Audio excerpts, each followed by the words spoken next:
No cows were hurt in the making of this video.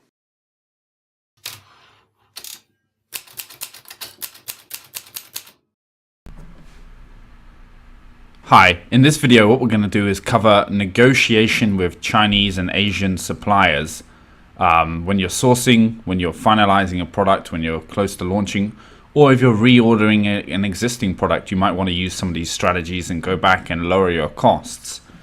So the first thing we need to realize is that there's no absolutes, there's no black and white when dealing with China or negotiating the price. As you can see here, I'm just using Alibaba as a quick reference. This hammer is shown as 0.1, 10 cents to $20 for 100 pieces minimum order. Next factory is quoting another hammer, 0.1 to $100, 500 pieces minimum order. As you can see, the price ranges for what looks like very similar items, and the quantity varies massively. And that's absolutely correct. So one type of item may have a price from $1 to $20 depending on the factory you use, and one factory may tell you that you need to order 3,000 of them, and another factory may tell you that you only needed to order 100 of them. There's absolutely no set in stone price for a particular item. It's very, very wide, and you can make tweaks to the material, the size, the specification that can drastically alter the price also. So the key with negotiation is, first of all, to have as many good options as possible.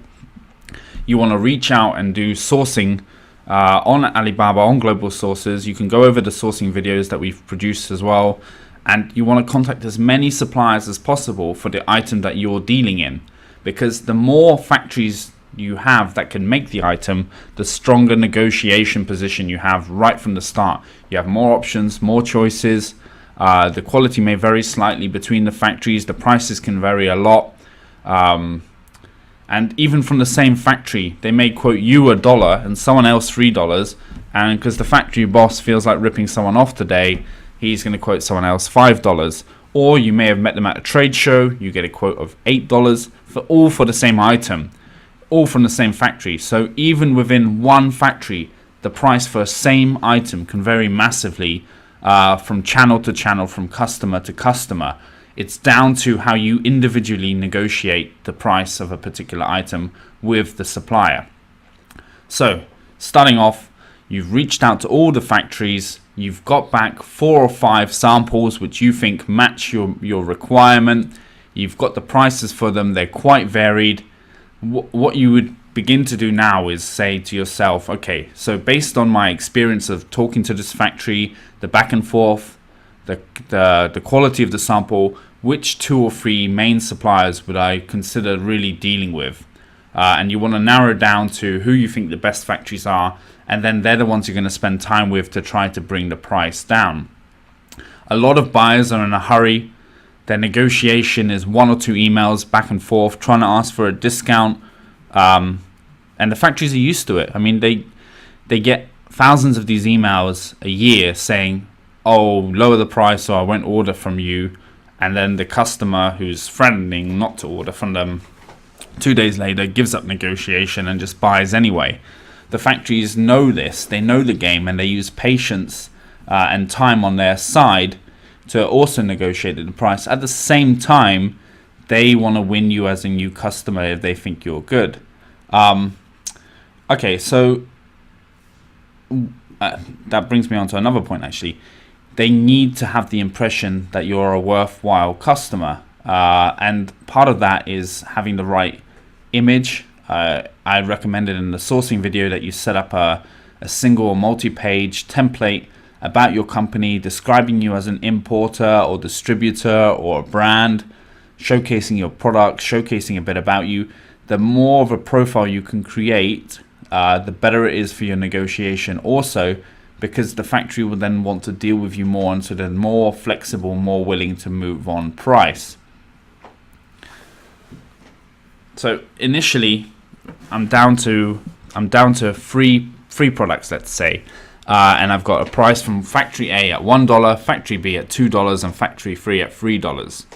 What I would do is I would go to all and I would lowball them.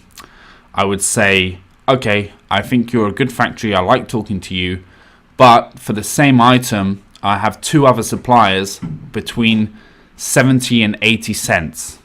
And I would say the same to all three factories. And the reason for this is, if I just say I have one other supplier who's 70 cents, they're going to say, oh yeah, but their quality is much lower. By saying I have a couple of factories in the price range 70 to 80 cents, it gives it much more credibility that there's not only one supplier who's lower than them, there's several. I have several options. So either you play ball and lower your price, or I've got one of these several other options that I can go to.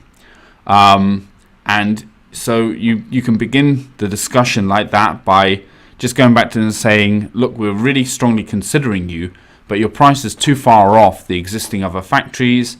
They're 70 to 80 cents. What can you do? And then wait. Just let them come back to you. The first thing normally that they will say is, oh, but our quality is better and our standard is higher and our inspection is higher, etc., etc. Well, none of that's really true for the vast majority of cases. Lowering the price or changing the price doesn't really affect the quality, because a lot of these factories have 200 or 300% markup in the products that they're manufacturing. In addition, if you've looked at the samples and you've looked at the quality of the product, especially if it's something like metal or silicon, it's very unlikely that the quality is going to change much with price.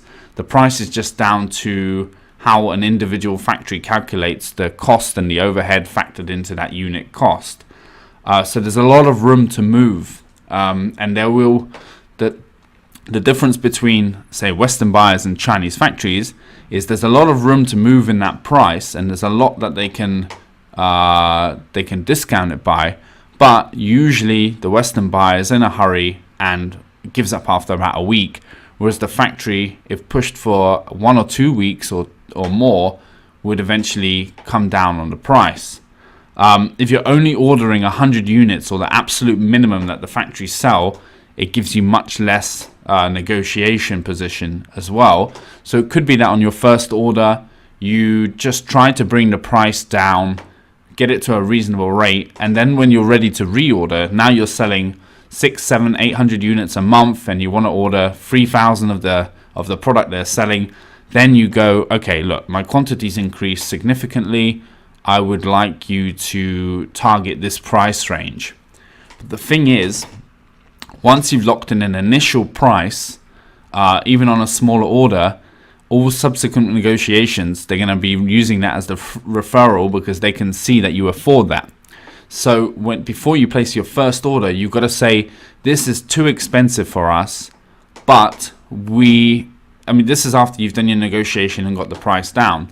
What you want to say is, this is too expensive for us, but to get this new product going, to launch it, we're gonna do it at where we make no profit at all, because your price is too high. When we reorder in the future a larger quantity, we're going to need a lower price. And so you're priming them for the fact that you're going to come back, that the price you're using now, let's say you're buying the hammer at $1, actually you're not making any profit off that. It's just to get the market going. That's why you're willing to accept that. But you do want to make sure it's a profitable price. You just want to tell a few white lies to the factory in order to soften them up for future negotiations. And one thing you need to realize is the Chinese business mentality is based around the art of war. It's basically whoever can outsmart the other guy and make more money is the winner and deserves that extra cash. It's not so much a hand-in-hand, let's work together situation, although many Chinese business experts talk about guanxi and relationship in China. I find that especially when you're dealing with a new factory or new products, that all they're out to do is squeeze as many dollars out of you as they can. They don't give a fuck. And they'll pretend to be your friend. I mean, you get Chinese agents and suppliers writing to you saying, my dear friend, how is this product going? You're not their dear friend. They're just trying to form some sort of connection with you. And if you visit, it's the same. They're all nice on the surface, but they're like snakes. They're hovering and waiting for you to give away vital information that they can then use against you later. They're listening like hawks constantly. So if I was doing a factory visit, they're all friendly and nice, but every so often there's you detect the questions. They're just trying to fish for information so that they can use it to negotiate with you later. So you need to just be very careful what you say, what you give away. I know it sounds unfriendly, but this is business. At the beginning, you just want to hold your cards to your chest. Later on, if you develop that good relationship and good rapport with each other, you can begin to open up a bit more. But initially, at least for the first few transactions, I would definitely try to withhold as much information as you can, in terms of they may say to you, they may be fishing for how much you're willing to pay. Have you ordered these products in the past? They're just trying to find out what kind of price they can pitch to you by getting a bit of your background. If you're a customer, if you emailed a factory on Alibaba from 3 different company profiles in 3 different countries for a similar quantity, you get 3 different prices. So they're using that information to then determine what the price should be for you. So just be cautious initially and use as many different negotiation strategies as you can to bring down the price. Okay, so having gone to the factories initially, having told them, okay, right, so I've got these other factories in the range of 70 to 80 cents. What can you do? They'll come back with an initial price, and what you need to do is just be quiet for a while, maybe a day, maybe a couple of days, then go back to them and say, you're still too far off, you're closer, and just keep chipping away at that price. Ask them, okay, so we really like you, we like these items, the price is still too far off, you're in our top 2 factories, the order is going to be confirmed next week, what can you do? And keep pushing them. Give them a date by which you need to order. That can be 7 or 10 days out from now, giving you time to negotiate. You don't need to spend all day and night talking to them about the negotiation. An email back and forth every day or 2, just one single email, pushing to get the price down is enough. So you don't need to waste 30 hours negotiating with them. And you're just continually going back and trying to find reasons as to bring the costs down. One strategy I use is, okay, so can you give me a breakdown of the parts? How much does this piece cost? How much does that piece cost? Because when you look at the actual parts that make something like this up, let's take the hammer. The top of the head may be, 5-10 cents of material, and then the rubber handle, another 5 or 10 cents. So how do you justify a $1 price if the components are 5 or 10 cents each, for example? So I get them to give me a breakdown of the component costs, what the other cost factors are in the particular product. You can go to the factory and ask them, okay, what other similar products do you have that are a lot cheaper? And they'll try to give you something rubbish within your price range. Again, you'll have to go through the negotiation process with whatever that product is, but ask them what other products they have in that price range. You can ask them to what other materials can you substitute to bring down the cost of the item you're doing. You want to get prices for the minimum order quantity if that's what you plan to order, but also ask them, okay, so what kind of quantity do I need to order to get a significant price difference? Maybe if you order 2,000 pieces, they're going to give you a typical Chinese discount of 1 or 2%. It tends to be, even if you go from 5,000 to 10,000 pieces, they only discount a couple of percent, even though they're making huge amounts more money, because they're trying to pocket that difference. You need to push on that, but it does help to get the slightly larger quantities so you can see how the price is affected by quantity as well. And I would keep pushing the free factories, keep trying to bring them down. Don't push them so hard that they're like, okay, we give up, we can't match your price, sorry, because then you need to, it's like fishing. You want to hook them in with the fact that they're going to get there's a very strong chance they're going to get the purchase order in 7 or 10 days time. But just like fishing, you need to kind of balance that fish on the reel. Don't let the line break and let the fish swim away. Slowly reel them in. Don't hammer them down, just bit by bit. And they'll come back to you and say the labor cost has gone up in China, the currency has dropped, so that we can't do much on the price. But the reality is they do have a good, at least 100 or 200% margin into most products. So there is room to move. So you just need to keep at it. And then eventually you'll get to, after about a week or 10 days of back and forth, you'll get to a couple of factories which are better still. The two best factories that you want to work with, their prices have improved, and then you can make a decision from there. But just to give you some ideas, I mean, I've had products where the prices started at $4, and that's firm, absolutely firm. Sorry, we can't move on that. This particular case is very difficult to make. The factory's telling me it's going to be $4. After about a week, the price is at $3.50. We haven't moved much. I ended up buying that same item for 70 cents a week later. Why? I found other suppliers who could do it. Actually, it was quite accidental. I was in the taxi with the factory owner and the sales agent. We're discussing the product, and they said, "What price can you do?" I said $1.50. They misheard me. They heard 50 cents. And they came back with 70 cents. So that was accidental. But it just shows you how far the price can drop on some of these items. I mean, just looking at Alibaba, again, you can see that the range of price can be massive.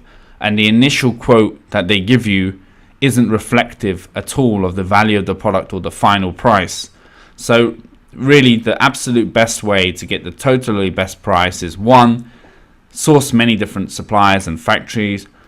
2, be patient, do a bit of back and forth for a week or 2 to get the price down, and then from there, after you've placed your first order, I would recommend at some stage in the next 1 month after placing first order, before you place your second, is to look again for the same item, bring down the price again, even possibly switch supply if you need to.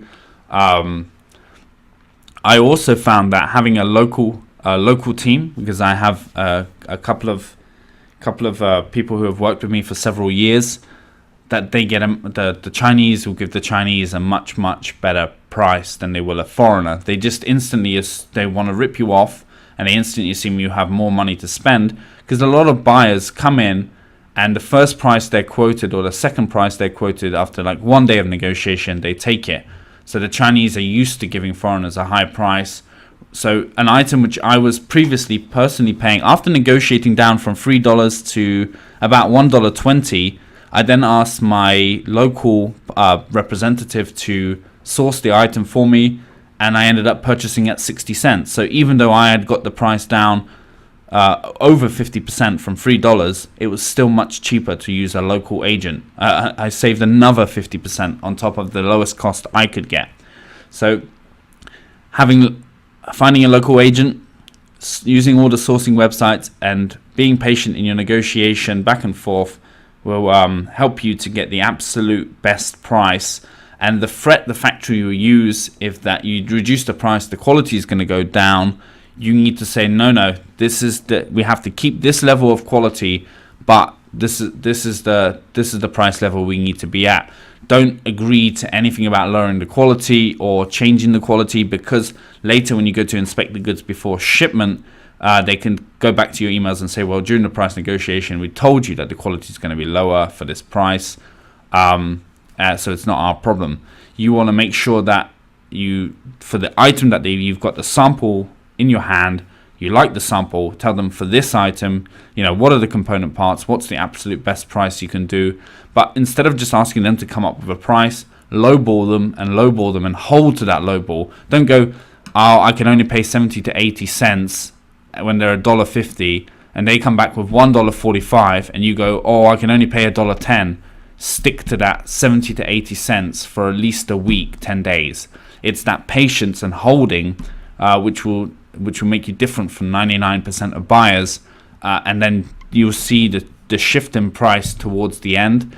And another little strategy is to just after you had what you think is the final price for them, to go silent for 2 days. Just not reply on Skype or email. Just let the sales agent sit and let him panic a little bit that he might not get the order even after the 10 days of negotiation. And then after the couple of days silence, if they haven't emailed you to follow up, most likely they will, because you've spent 10 days negotiating, and now you said the purchase order is due on, let's say it's the 20th, and that 20th deadline has now passed. They're asking you who's got the purchase order. Say you're finalizing it today. If they can do, if they were 120, if they can do 105, you can give them the purchase order today. What's the, can they match your boss's requirement, and just leave it at that and see what happens? So what I'm saying is, yes, use lies. Yes, yes, be patient. Yes, be silent sometimes. Yes, fight one factory off another. These are all strategies the Chinese use within their own negotiations between each other, and they're using those strategies against you, whether you realize it or not. They're also using their own negotiation strategies. They deal with hundreds of buyers for that item every year. They know the common tricks and negotiation strategies of those buyers, and they've already built that into their pricing system when they're negotiating back with you.